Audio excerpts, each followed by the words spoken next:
కలుసుకునే ఏ అవకాశం వదులుకునే వాళ్ళం కాదు. తను పక్కనుంటే గంటలు క్షణాల్లా కరిగిపోయేవి. అప్పటికే తనకి నా మనసులో గర్ల్ ఫ్రెండ్ దాటేసి అర్ధాంగి స్థానం ఇచ్చేశా. మరి తను నా గురించి ఏమనుకుంటుందో? ఈ ఊహ రాగానే నాలో ఎక్కడో టెన్షన్నో చెబుతుందేమో అని చాలా భయపడ్డా. ఆలస్యం చేయకుండా నా మనసులో మాట చెప్పి తన మనసులో ఉన్నదేంటో కనుక్కోవాలనుకున్నా.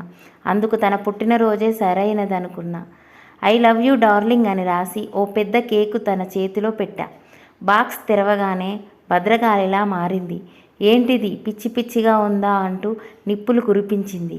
ఇంకా ఏదో చెప్పబోతుంటే చెంప చెల్లుమనిపించింది.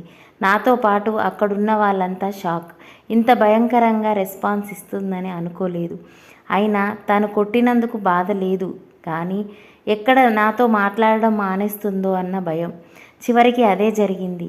ఆఫీస్లో నేను కనిపిస్తే తల పక్కకి తిప్పుకునేది. క్యాంటీన్లో మాటలు కట్, వీకెండ్స్లో వినోదాలు లేవు.